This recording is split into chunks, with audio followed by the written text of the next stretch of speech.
So now I'm going to go over the gear that we're going to need and some cheap options for you to start considering purchasing some of these if you don't already have them. So to get started, probably the most expensive part of our setup is going to be the computer. Assuming that we're just getting started recording and we're going to be doing mostly some basic recordings, we don't need a super strong computer to get started. Apple is great, MacBooks, Mac Mini, iMac, also PCs, great as well. I don't personally use PC, but PCs can totally get the job done too. You're going to want to look for at least 4 gigabytes of RAM in your computer, and you're going to need some free storage space in your computer to get started. Audio recording doesn't take nearly as much storage as video recording does. Video is super heavy and you need terabytes and terabytes of storage in your computer, and I don't know how those people do it. But for audio, you don't need a ton of storage. You might want to have 100 free gigabytes on your computer just to get started and have some space to kind of fill up. But honestly, I've had periods of time in my recording career where I only had 2 gigabytes free on my computer and I made it work. You know, I would keep deleting old stuff just to make room for new stuff and keep recording.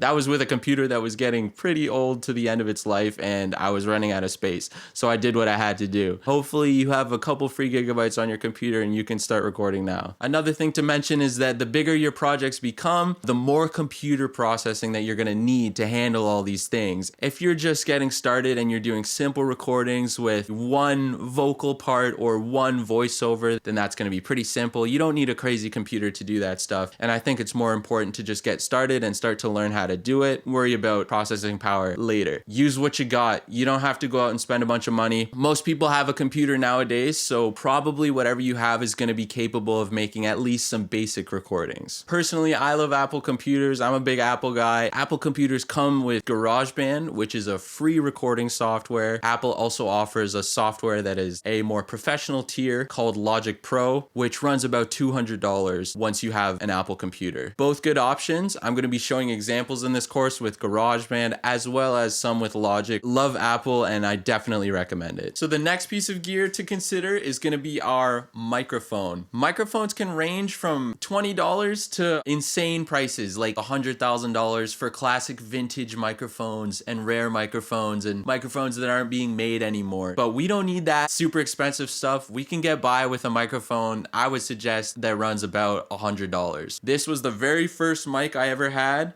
Audio-Technica AT2020. It's professional quality. It sounds good. $100 and you can buy one of these at your local music store. That's gonna get you cooking. Like hit songs, I guarantee hit songs have been recorded on this microphone. It's not like the most premium high-end microphone in the world, but it's all good. Most people can't tell. The average listener cannot tell. I've made great sounding stuff on this microphone and so have many professionals in the world. I'll put some other good options in the lesson notes as well. Another thing to consider is going to be what's called a USB microphone. So a USB microphone actually combines the microphone part of what we need with a built-in audio interface that exists inside the microphone. And then instead of using a microphone cable to plug our microphone into an interface, our microphone / interface all in one actually just plugs into our computer with a USB cable. So this can be quite handy and more inexpensive than buying both of those things separately, but you're not going to be able to change microphones. Having a dedicated audio interface, you could have 3 different microphones and then you could plug them all in maybe at the same time if you have multiple inputs, or you could swap them out and choose which one you want to use at a certain time. So that's handy if we want to be using different microphones for different things. If you have them built into one, a USB mic, you can only use this microphone. You can't swap out microphones and plug them into the interface because the interface is in the microphone. So that's something to consider. If you only plan on using one microphone right now, maybe that's a good option for you. It's cheap, it's gonna be effective, it's got both those things in one. That could be definitely a good consideration for you. This Audio-Technica AT2020 has a USB version, which I will link to in the lesson notes. It only costs a little bit more than this one itself, so that's a pretty good option if you want to save as much money as possible and if you want to have both those things wrapped into one. So the next piece of gear we're going to need, like I said, is an audio interface. Now there's also a large range of audio interfaces that you can get, but on the cheap and expensive side, we're going to be looking at an interface that has either 1 or 2 inputs. Now an input is the amount of microphones that you could plug into the the interface and record into your computer at once. Most recordings are just going to be one microphone at a time. So we're fine to get a one input interface and just roll with that for now as we're getting started. You can find single input interfaces for around $100. I would suggest the Focusrite Scarlett Solo or the Focusrite Scarlett 2i2. This interface is going to get us started. It has pro level Focusrite preamps in it, going to sound great on your mic, and it's going to get us recording. So the next piece of gear we're going to need in our recording setup is going to be headphones. Headphones are super important because when you're recording a song, you need to hear it and you need to hear the instrumental that you're singing over, but you can't play it out of your speakers because the sound from the speakers is going to go into your microphone and you're going to hear the speakers in your recording. And you don't want to hear that. You just want to hear your voice. You want it to be isolated so that it's clean and crisp and so that you can manipulate it when you go to mix your song. Now, there's a couple good options for headphones. You could even use the white Apple headphones that come with your iPhone, and you can use headphones that are like $20, just something that you can hear. Always nice to have some studio quality headphones, and you can get studio quality headphones for around $100, even up to $200 if you want something a little bit nicer. I use personally these Audio-Technica ATH M50X headphones. These are really good. They sound good. They have lots of bass. They have a full sound spectrum response, so you can hear all your frequencies clearly. I love them. I've used these for quite a few years, and they're really good.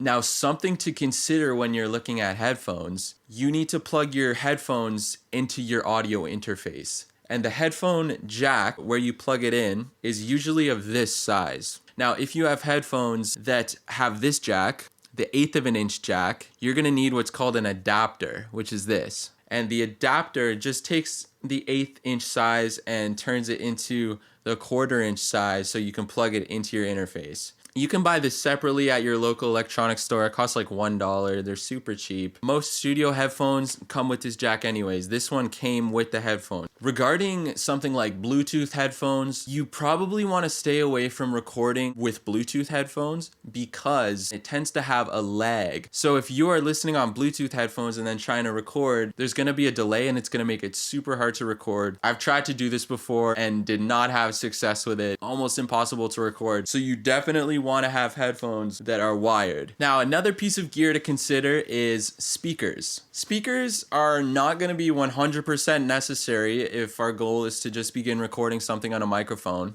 We can just get by with headphones alone, but having a set of studio monitors in your home studio is always something that's super nice. You can record your voice and then you can crank up the speakers and listen to it out loud and, you know, crank the bass and make your neighbors angry, and that's always a very fun, gratifying experience, just cranking your new song up loud and blasting it. Speakers are not going to be 100% necessary, but definitely something that's nice to have. A couple pretty inexpensive options for speakers: KRK Rockets. You could get a pair of them for maybe $300.